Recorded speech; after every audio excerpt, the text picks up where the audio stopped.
हाय दोस्तों, नमस्कार। कैसे आप सब लोग? स्वागत है आपका अपने चैनल जीजे साउंड ट्यूटोरियल्स पे। आज हम पढ़ेंगे क्लास 8 का सब्जेक्ट क्या, साइंस और चैप्टर 1। बहुत प्यारा चैप्टर है दोस्तों, वीडियो के एंड तक बने रहिएगा और यकीन मानिए आप लोग बहुत अच्छे से समझ के जाएंगे। तो चैप्टर हमारा जो 1 है, ये बायो का सेक्शन है। आपको पता है साइंस में 3 सेक्शन होते हैं, फिजिक्स, केमिस्ट्री, बायो। तो चैप्टर 1 ही है हमारा बायो के ऊपर। चैप्टर का नाम है crop production and management. Crop मतलब फसल, फसल की प्रोडक्शन, और मैनेजमेंट मतलब उसको रख रखाव और कैसे उसको आगे सप्लाई किया जाता है। तो ये स्टार्ट करने से पहले दोस्तों, आपने एनसीईआरटी में जो एनसीईआरटी से पढ़ रहे हैं, और मोस्टली हमारा सिलेबस एनसीईआरटी से चलता है, फिर रेफरेंस बुक अलग अलग होती है सबके पास। तो एक था कि पहेली एंड बूझो। तो पहेली एंड बूझो में क्या था कि पहेली और बूझो जाती है, उनका अंकल फार्मर है, उसके पास कुछ टूल्स दिखते हैं। क्या टूल्स दिखते हैं अंकल के पास? A farmer use tools like khurpi, sickle, shovel and plug. तो दोस्तों, खुरपी तो आपको पता होगा कि आप लोग जब घर में भी छोटे छोटे पौधा लगाते होंगे तो मिट्टी खोदने के लिए घर में खुरपी काम आता है।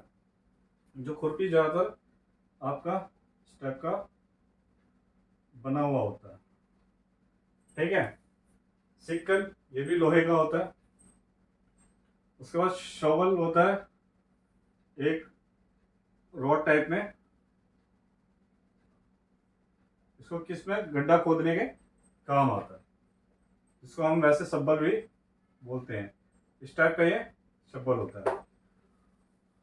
और प्लग जो होता है, जो आगे चैप्टर में भी है, तो प्लग में क्या होता है कि आपने पहले सुना था खेती कैसे होती है कि 2 बैल बांध दिए जाते हैं और इस तरीके से उसका डिजाइन होता है। ये प्लग होता है। तो प्लग, खुरपी, सिक्कल और शोवल, प्लग, ये सब जो है मिट्टी खोदने के, मतलब अगर हम कोई भी पौधा लगाएं, फसल लगाए, कुछ भी लगाए, उससे पहले क्या होता है कि वहाँ की मिट्टी को हटाया जाता है। क्यों? क्योंकि वहाँ पे हम फ्रेश मिट्टी, खाद, फर्टिलाइजर्स, मैन्योर्स डालें। क्योंकि आपने क्लास 7 में भी पढ़ा था कि जब एक जगह पे मिट्टी या पौधे लगे होते हैं, जब वो पौधा डेड हो जाता है तो वहाँ की मिट्टी भी उतनी उपजाऊ नहीं रहती। उसको दोबारा जान डालने के लिए हम लोग वहाँ पे दोबारा से फर्टिलाइजर्स डालते हैं, मैन्योर डालते हैं, ताकि वो दोबारा से प्रोडक्शन के लायक हो जाए। क्योंकि वहाँ की मिट्टी जो कम उपजाऊ होती है वो ज़्यादा उपजाऊ हो जाती है। इसके लिए ये सब हम इसको यूज़ करते हैं, खुरपी को, सिकल्स को, शॉवल को, अलग अलग तरीके से। अब आप बारी आती है, why do we have to eat food? हमें खाना क्यों चाहिए? अब दोस्तों, खाना किस किस को चाहिए होता है? आपने क्लास 7 में पढ़ लिया है, प्लांट्स को चाहिए होता है, एनिमल्स को चाहिए होता है, और ह्यूमन बींग्स को चाहिए होता है।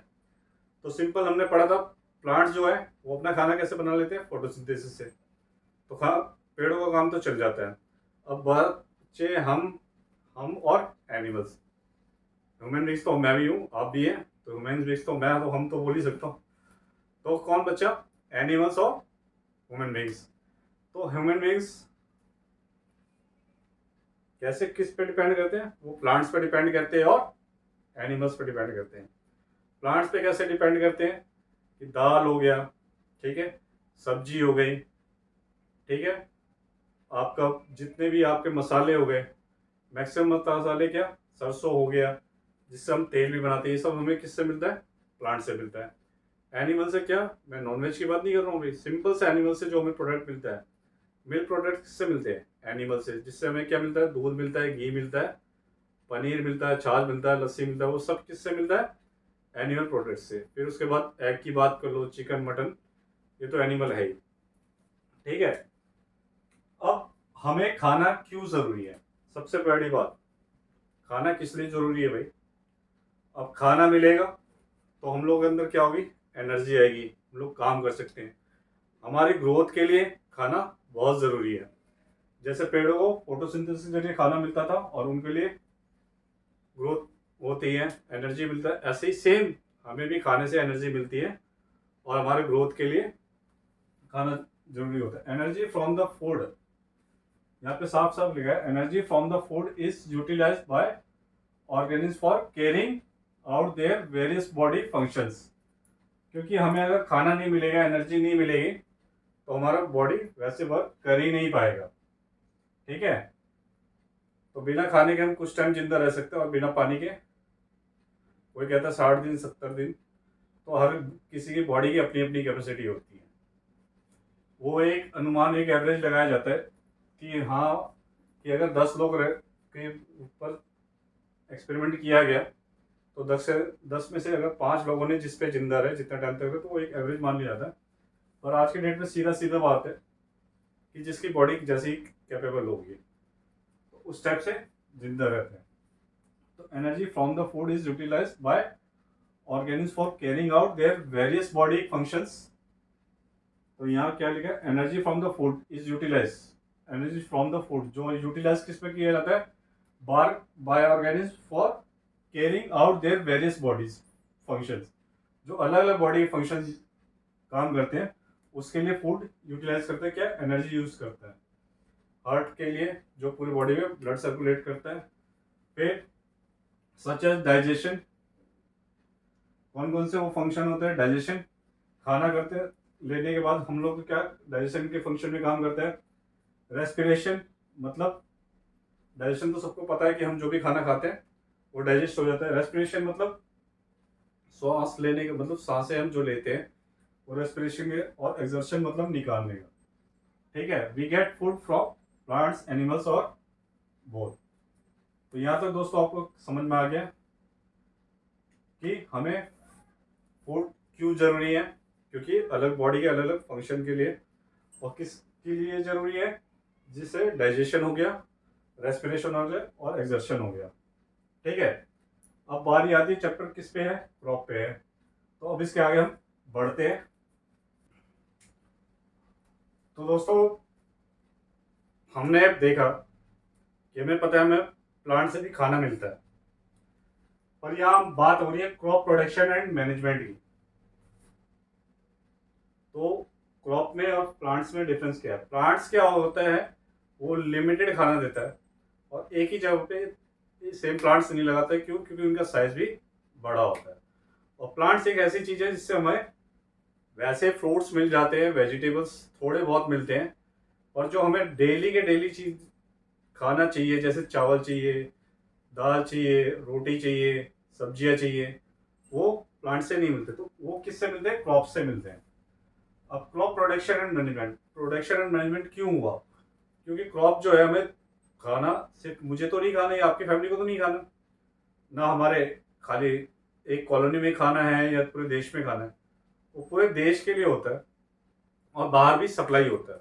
याद रखिएगा, देश का इसलिए बोला मैंने, इंडिया में तो होता ही होता है और बाहर भी आपको पता है हमारे जो क्रॉप्स हैं वो जाते हैं, मतलब अनाज जाता है। सीधी सी बात है, क्रॉप्स को छोड़िए, अनाज हमारे बाहर भी जाते हैं, मसाले बाहर भी जाते हैं। तो ऑल ओवर वर्ल्ड के लिए लगा लीजिए, तो हमें भेजना होता है। अब इतनी जगह तो है नहीं कि कैसे होगा ये। तो इसके लिए क्या करते हैं, क्रॉप एक मैनेजमेंट करता है कि एक ही जगह पे अगर गेहूं उगाना है, तो एक कुछ एरिया दे दिया जाता है कि आपको प्रॉपर गेहूं ही उगाना है। वो गेहूं जो आता है वो इतना आता है कि हमारा साल भर चल सके, और फिर उस हिसाब से वहाँ पे खेती होती है। ऐसी सेम चावल की होती है। तो जो लोग पंजाब में रहते होंगे उनको पता है पंजाब में चावल की खेती होती है, आसाम में भी चावल की खेती होती है, और गेहूं की खेती ज़्यादातर एमपी में होती है। तो ये सब जो जहाँ रहते हैं उनको पता है कि उनके लोकल एरियाज में क्या क्या खेती होती है। तो आप लोग कमेंट के माध्यम से मुझे बताइएगा कि आपके एरिया में कौन सी खेती होती है। ठीक है, तो यहाँ देखिएगा, food has to be produced on a large scale. तो पॉपुलेशन ज्यादा होने की वजह से क्या होता है, फूड हमें लार्ज स्केल पे चाहिए। अब वर्ल्ड की बात छोड़िए, सबसे पहले इंडिया की बात करते हैं।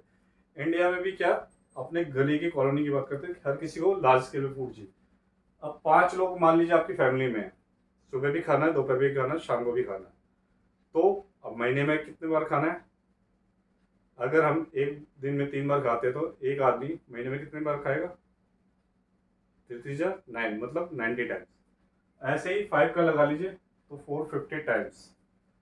ठीक है, 450 टाइम्स। तो अगर पूरे उसकी बात, वर्ल्ड की बात, इंडिया की बात करते हैं, तो हमारी पॉपुलेशन कितनी है, 140 करोड़। तो उस हिसाब से सोचिए कि कितने हमें खाने की क्वांटिटी की जरूरत पड़ेगी। तो इसलिए हमने क्या करा कि उसको लार्ज स्केल पे पैदा करना है।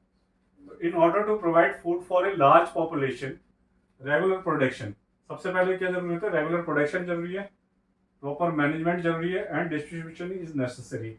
ये तीनों चीजें जरूरी होता है। क्या होता है?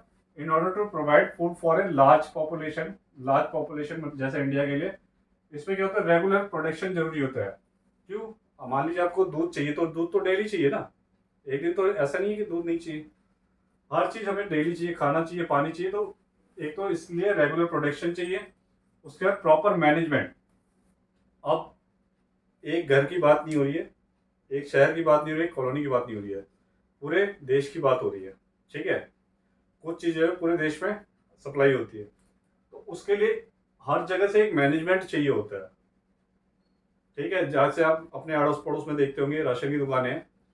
ठीक है, राशन की दुकान वाला भी किसी से लेके आता है, किससे लेके आता है, डिस्ट्रीब्यूटर से लेके आता है। डिस्ट्रीब्यूटर क्या करता है, डायरेक्ट रिटेलर से लेके आता है। तो वे कंपनियां उस हिसाब से देती है डिस्ट्रीब्यूटर को, फिर डिस्ट्रीब्यूटर को हमारे रिटेल शॉप पे देती है, फिर हम लोग शॉपकीपर से लेके आते हैं। ठीक है, तो ये चीज होती है, और फिर डिस्ट्रीब्यूट करता है, वो सारा प्रॉपर मैनेजमेंट भी होता है, और डिस्ट्रीब्यूशन नेसेसरी भी होता है। डिस्ट्रीब्यूट मतलब लोगों को अलग अलग लोगों को देना, सामान देना, मतलब लोगों को भेजना सामान। डिस्ट्रीब्यूट करना मतलब बांटना। ठीक है, आप लोग छोटे बच्चे हैं, तो बिल्कुल आपको बिल्कुल प्यार से जो भी है कोशिश कर रहा हूँ समझ में आए, और नहीं समझ में आए जिसको जो भी दिक्कत हो आप लोग कमेंट से जरूर पूछिएगा, ताकि मेरी कोशिश होगी नेक्स्ट वीडियो में आपको बहुत अच्छे से और समझा पाऊँ। अब बात आती है क्रॉप। तो क्रॉप होता क्या है? क्रॉप में अब देखिए, क्रॉप की डेफिनेशन क्या होती है? When plants of the same kind are cultivated at one place on a large scale, it is called a crop. वो प्लांट्स जिसको हम एक ही तरीके का एक ही जगह पे हम उगाते हैं प्लेस ऑफ, और वो भी लार्ज स्केल पे, मतलब बहुत बड़े लार्ज स्केल पे, मतलब बड़े पैमाने पे, तो उसको हम कहते हैं क्रॉप।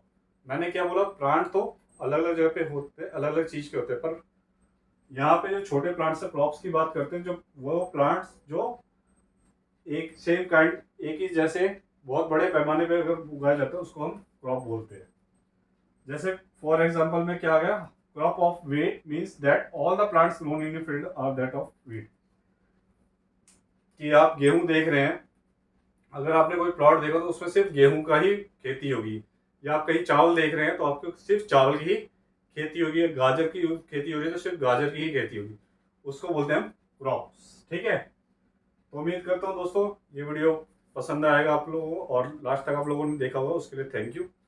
जो मेरे चैनल पे पहली बार आए हैं तो प्लीज़ लाइक सब्सक्राइब कर दीजिएगा और शेयर करिएगा, क्योंकि मेरी कोशिश है कि हर बच्चा पढ़ पाए, और कई बच्चों के पास फैसिलिटी नहीं होती, या फिर कोई टीचर्स के साथ घबराता है, तो 1 to 1 यहाँ पे आप सीख सकते हैं। और ये प्लेटफॉर्म मैं आप ही लोगों के लिए लेके आया, तो आप लोग ज़्यादा से ज़्यादा लोगों को शेयर करिए, ताकि अच्छा लगे। आप लोगों को जो भी दिक्कत है, जो भी डाउट है, वो कमेंट के माध्यम से पूछिएगा। चैप्टर मैंने स्टार्ट कराया, और वीडियो के एंड तक बने रहने के लिए थैंक यू। और नेक्स्ट वीडियो में हम लोग और अच्छे से सीखेंगे, और जो भी आपको डाउट बनता है इस वीडियो के लिए, तो प्लीज़ मुझे कमेंट में जरूर पूछिएगा। Thank you.